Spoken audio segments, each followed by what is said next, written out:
hand over 28.5% of your taxable income to Junkie James. You can now buy 8 packets of cigarettes and 4 cartons of beer this week.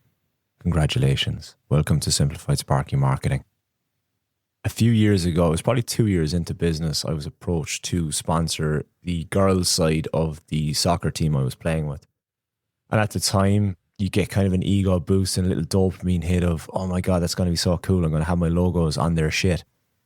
And what it was quite simple. They got a heap of jackets. There was probably 20 odd jackets for the teams, for the girls, and basic. They were nothing too fancy. They were just green jackets, the colour of the club, and my logo slapped in the back. Now, to be fair, the logo was very prominent. It was probably half the back of the jacket. And to me, it looked the part. You know, you get that little dopamine hit when you get your business cards or you see your vans on the street or whatever, that it looked cool, looked the part. And at the time, it was pretty cheap. It was probably about $1,000. But at the time, I wasn't making any fucking money. I had no clue what I was doing. And the funny thing was, I was kind of looked at as like, oh, you've got a business, you sponsor the team. But like, there was fuckers on the other team that I was playing with that had more money than me.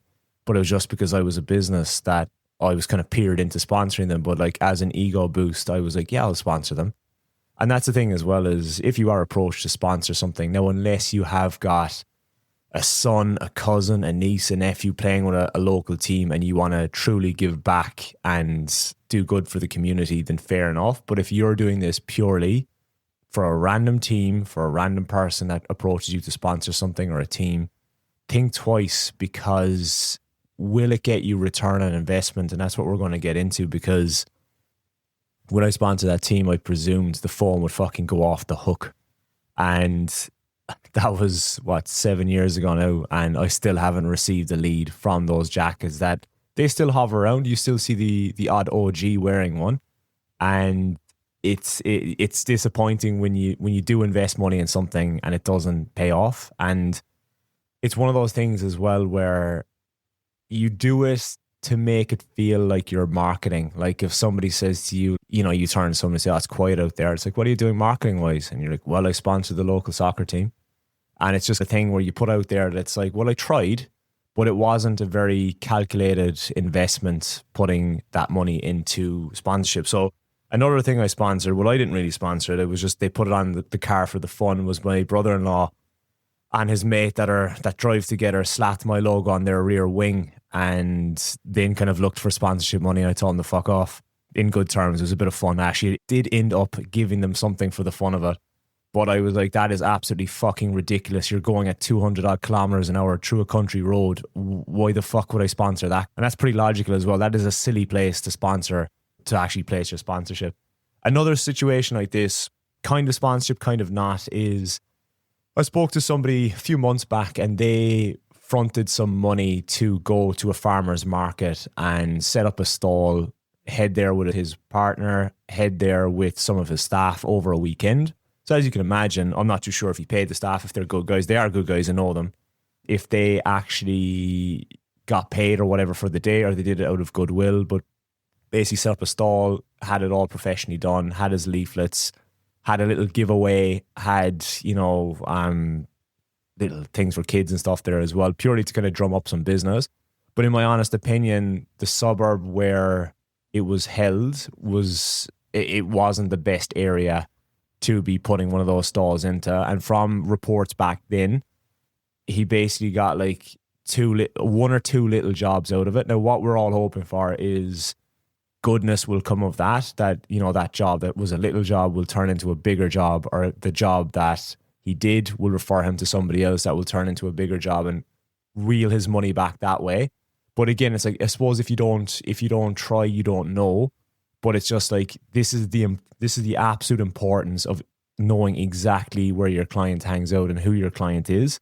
And are you barking up the wrong bush when it comes to, you know, investing your money into these things? Because I compare this to horse racing. Of if you don't know what you're doing at marketing and somebody approaches you and says, hey, would you sponsor this team? You've no clue of the demographic of who follows the team, where they play, all that kind of stuff. It's the same thing if someone going, there's $50, go to the TAB, pick a horse and make sure it wins. And you back a horse and the thing is still fucking running. So it's the same thing, unless it's a calculated investment for your business, do not, or steer away from it, because if you put that money into something that would return your investment, even if you had a crack off Facebook ads or Google ads, you put that $1,000 into Google ads, odds are you'd probably get a better ROI. Where this all kind of goes wrong is, and why it doesn't work most of the time, I'm not saying it doesn't work, where this all goes wrong as well is, firstly, it may go out to the wrong audience. It may be your logo and stuff might be in front of kids, randoms, not your actual buyer. Not the moment of need. At the soccer field, they're probably stressed that their kids aren't going to win the game. They're not going to be staring at the logo going, shit, I need a switchboard upgrade. The targeting is off. It might not be your correct target market. Is the area that they play in where you service? Is the area that they are going to be training in? Are your ideal clients hanging out there? People think as well that, and again, it's kind of a thing where people think like, get your name out there, get your logo recognized and all of that. You'd be surprised how often people don't even remember your company name. They're kicking the balls, but people don't remember your company name a lot of the time. They remember you or someone they dealt with, but to actually remember your company name is not always at the tip of their tongue. And that's why I stress of the importance of retention marketing, so that you do stay top of mind. And that is another thing of like, you're better off putting your money into an email marketing system or something like that. And again, don't feel guilty saying no. If you're actually struggling in business, or you're new to business and you genuinely don't have a couple of $1,000s to be splashing at your mate's soccer club or cricket club, step away from it. You don't have to do it as well. Just stand up and don't do it. And if you are flinging money around for sponsorship and stuff and you're like, I've got loads of money, I would challenge you to sit down and say, are you paying yourself a proper wage? Are you paying the boys a proper wage? Are you actually investing the stuff back into your business? Because it's something I always see with Sparkies is, I ask them like, how are you doing money wise? And it's like, I'm making profit. And then I'll say to them, are you paying yourself a proper wage? And then they will say to me, I'm not actually paying myself a wage yet. So just honestly stop right now and think about that. If you're not paying yourself a wage, you're actually not making any money as an electrical business. If you think you do a job for $1,500, the material was $500, you put 1,000 of that in your pocket, well, in the business bank account, because the material was $500, you think you've made $1,000 in the job, but you're not actually calculating your wage into that. Your wage and all the overhead should be taken out of that. Whatever's left over, that's your profit. But so many people are under the illusion that, they've built up a bit of cash from their previous job and they're not actually making money. It's something I stress and kick my members up the ass, is pay yourself properly, even if it's a base wage to start with, because it gives you the feel and mentality that you now have to go out and make more money because I'm not actually making a profit. And this is something for the industry as well, as it kills the industry, because people are going in a lot cheaper. And if you're not paying yourself a proper wage for ages, for a couple of years, you're actually, you most likely will start getting depressed and you'll end up back on the tools with your boss, with your old boss or another company again. And it's just detrimental to the industry as well. So it's always a case of, do you really have that funny money to be thrown around for sponsorship? What would actually move the needle in regards to sponsorship? And look, I know I'm down on sponsorship, but there is a time and a place for it.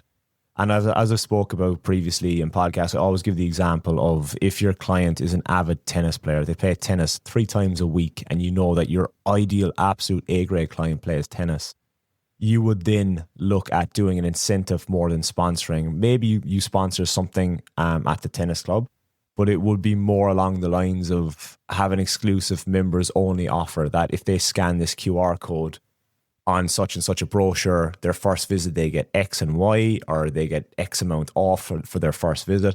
That's how I got my physio. My physio in the gym I was going to had a leaflet and he had a special offer if you were a member with that gym. And it worked. I got in there, I went to him and he was fantastic. He's since moved away. But that is when it's wise, and that's wise placement of knowing who your ideal client is and placing in front of them. That's very tempting.